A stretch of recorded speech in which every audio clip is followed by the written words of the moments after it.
విశ్వాసంలో చాలా కాలము నిలకడగా ఉండడము కొంచెము కష్టమైన విషయమే కదండి. ప్రభువుని నమ్ముకుంటారు.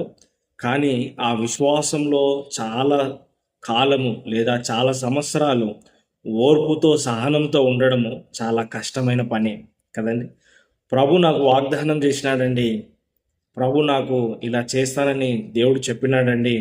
ఆ దర్శనం కూడా నేను చూసినానండి.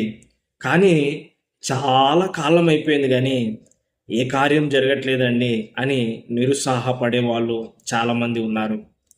కొన్నిసార్లు కృంగిపోయే పరిస్థితిలో కూడా వెళ్తా ఉంటారు. ఇక్కడ మనం చూసినట్లయితే ఆదికాండము 15వ అధ్యాయము 2వ వచనం నుంచి, ఆదికాండము 15వ అధ్యాయం 2వ వచనం నుంచి 5వ వచనం వరకు మనం చదువుకున్నట్లయితే, అందుకు అబ్రహాము, ప్రభు అయిన యెహోవా నాకేమిచ్చిననేమి, నేను సంతానము లేనివాడనే పోవచ్చున్నానే. దమస్కు ఎలియాజరే నా ఇంటి ఆస్తికర్తని అగును గదా. మరియు అబ్రహాము, ఇదిగో నీవు నాకు సంతానం ఇయ్యలేదు గనుక నా పరివారంలో ఒకడు నాకు వారసుడగునని చెప్పగా, యెహోవా వాక్యం అతని యొద్దకు వచ్చి, ఇతడు నీకు వారసుడు కాడు, నీ గర్భవాసమున పుట్టబోచున్నవాడు నీకు వారసుడగునని చెప్పెను. మరియు ఆయన వెలుపలికి అతన్ని తీసుకొని వచ్చి, నీవు ఆకాశం వైపు తేరి చూచి నక్షత్రమును లెక్కించుటకు నీ చేతనైతే లెక్కించుమని చెప్పి నీ సంతానము అలాగునవునని చెప్పెను. దేవునికి స్తోత్రం, మహిమ కలుగును గాక. ఇక్కడ అబ్రహాం చెప్తా ఉన్నాడు, అయ్యా నీవు నాకు ఏమిచ్చినా ఏమి తండ్రి, ఎన్నో ఆశీర్వాదాలు ఇచ్చినావు, కానీ సంతానం ఇవ్వలేదు. నా వయసు అయిపోతుంది, నేను ముసలివాడిని అవుతున్నాను, నాకు పిల్లలు లేరు. మరి నా ఇంట్లో పనిచేసే దమస్కు నుంచి వచ్చిన ఎలియాజరే నా ఆస్తికి కర్త అవుతాడు, కానీ నాకు పిల్లలు లేరు కదా ప్రభు అని తన యొక్క బాధను అబ్రహాము వ్యక్తపరుస్తూ ఉన్నాడు. అందుకు మరి ఆ దేవుడు అబ్రహాముతో ఏం మాట్లాడుతున్నాడంటే, దేవుని వాక్యం అబ్రహాం దగ్గరకు వచ్చి ఏం చెప్తుందంటే, ఇతడు నీకు వారసుడు కాదు, ఇతడు నీ వారసుడు కాడు, నేను నీకు సంతానాన్ని ఇస్తాను, నిన్ను అభివృద్ధి పరుస్తాను, నీ గర్భవాసమున పుట్టబోచున్నవాడు నీకు వారసుడు అవుతాడు. హల్లెలూయా.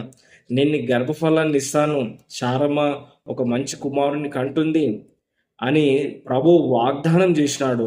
అంత మాత్రమే కాదు, ఒక సూచన కూడా చూపిస్తా ఉన్నాడు. అతన్ని రాత్రి వేళ బయటికి తీసుకొచ్చి, ఆకాశం వైపు తేరి చూడు, ఈ నక్షత్రాలను నువ్వు లెక్కించగలవా? ఆ నక్షత్రాల కంటే ఎక్కువ సంఖ్యలో నీకు సంతానాన్ని నేను అభివృద్ధి పరుస్తాను అని దేవుడు వాగ్దానం చేస్తా ఉన్నాడు. దేవునికి స్తోత్రం, మహిమ కలుగును గాక. ఆకాశ నక్షత్రాల వలె సంతానాన్ని ఇస్తానని దేవుడు వాగ్దానం చేసినాడు. కానీ ఆ వాగ్దానం వెంటనే నెరవేరలేదు. అబ్రహామును దేవుడు పిలిచినప్పుడు ఆయన వయస్సు 75 సంవత్సరాలు. ప్రభుతో ప్రయాణం చేస్తూ ఎన్నో ఒడిదుడుకులు అనుభవిస్తూ జీవిత ప్రయాణంలో ముందుకు సాగుతూ ఆయన వయసు 100 సంవత్సరాలు వచ్చింది కదండి, 100 ఇయర్స్. అప్పుడు దేవుడు అతనికి సంతానం ఇచ్చినాడు. అంటే 25 సంవత్సరాలు ఓర్పుతో, సహనంతో దేవుని యొక్క వాగ్దానం కొరకు కనిపెట్టుకున్నాడు. తిరిగి తన పాత పట్టణానికి పారిపోలేదు, తన ఊరు అనే ఆ పట్టణానికి వెళ్ళిపోలేదు, తన తండ్రి ఇంటికి వెళ్ళిపోలేదు, విశ్వాసాన్ని విడిచిపెట్టలేదు కదండి. మరి ప్రభువుని విడిచిపెట్టి వేరే మార్గంలో పోలేదు కదండి. ఆ విశ్వాసాన్ని గట్టిగా పట్టుకున్నాడు, ఆ వాగ్దానాన్ని గట్టిగా పట్టుకున్నాడు.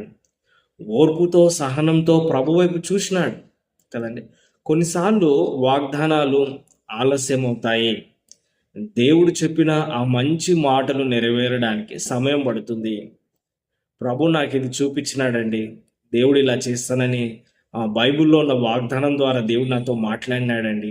అయితే నీవు ఓర్పు కలిగి ఉండాలి, సహనం కలిగి ఉండాలి, నిరీక్షణ కలిగి ఉండాలి, నీవు ముందుకే సాగాలి కదండి. మరి దేవుడు ఇస్తాన్న వాగ్దానాలు ఆయన నెరవేరుస్తానన్నాడు కదండి. మరి నేనేం చేయాలి అంటే, నీవు విశ్వాసంలో ఎదగాలి కదండి, ఆత్మీయతలో ఎదగాలి, నీ యొక్క ఆత్మీయ ప్రయాణంలో ముందుకు సాగాలి కదండి.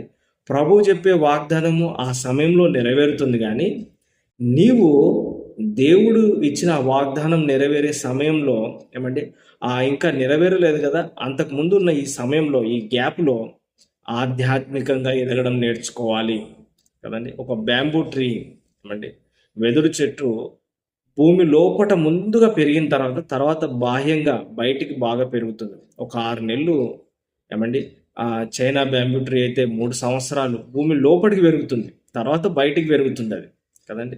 విశ్వాసంలో నిన్ను లోతుగా ప్రభు బలపరిచిన తర్వాత భౌతిక సంబంధమైన ఆశీర్వాదాలు కూడా ఇస్తాడు కదండి.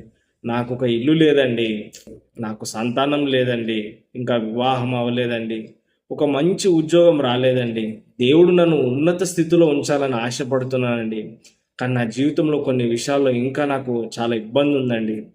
నువ్వు విశ్వాసంతో ఎదురు చూడాలి, కనిపెట్టుకోవాలి, ప్రార్థన చేయాలి, ఆధ్యాత్మిక జీవితంలో ఎదగాలి కదండి. ఓర్పు సహనం కలిగి ఉండాలి కదండి. నీవు అలా ఓర్పు సహనం కలిగి ఉన్నప్పుడు దేవుడు నీ విశ్వాసాన్ని బలపరుస్తాడు. బలపడిన నీ విశ్వాసానికి తగిన బహుమానాన్ని కూడా ప్రభు అనుగ్రహిస్తాడు. దేవుడు చెప్పిన ప్రతి మంచి మాట కూడా నీ జీవితంలో నెరవేరుతుంది. అయితే మనము విశ్వాసంతో, ఓర్పుతో, సహనంతో కనిపెట్టుకొని ప్రభు యొక్క వాగ్దానాల కోసము వేచి ఉండాలి. ఆధ్యాత్మిక జీవితంలో కూడా అభివృద్ధి పొందాలి. దేవుడు చెప్పిన ఆ మంచి మార్గంలో నడుచుకునే వ్యక్తులుగా ఉండాలి. ఆమెన్. God bless you. ఈ వీడియోని లైక్ చేయండి, షేర్ చేయండి, సబ్స్క్రైబ్ చేసుకోండి. ఒక చక్కటి కమెంట్ కూడా కింద పెట్టండి. మీ ప్రార్థన అవసరతలకు కూడా నాకు ఫోన్ చేయండి. నా ఫోన్ నంబర్ 8801823777. మరొకసారి 8801823777. ఈ నంబర్ కూడా మీ ప్రార్థన అవసరతలకు ఫోన్ చేయొచ్చు. God bless you. దేవుడు మిమ్మల్ని దీవించును గాక. ఆమెన్.